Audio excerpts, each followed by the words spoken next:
Allora, io ho fatto parte del prima To Be Verona 2 anni fa e Verona, per quanto mi riguarda, è come un cofanetto di perle, perché ha delle iniziative, delle strutture, delle situazioni straordinarie, tipo l'arena, tipo il balcone, tipo tanto altro, però sono delle perle disordinate.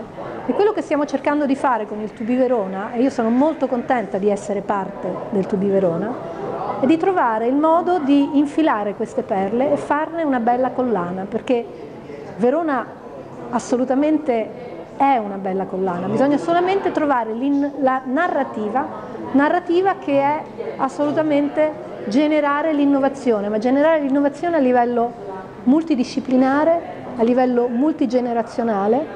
Tutti i cittadini devono fare parte di questa innovazione importante per Verona. In che modo? Coinvolgendoli in situazioni come abbiamo fatto ieri con il workshop, dove per prima cosa si sentono orgogliosi di essere veronesi.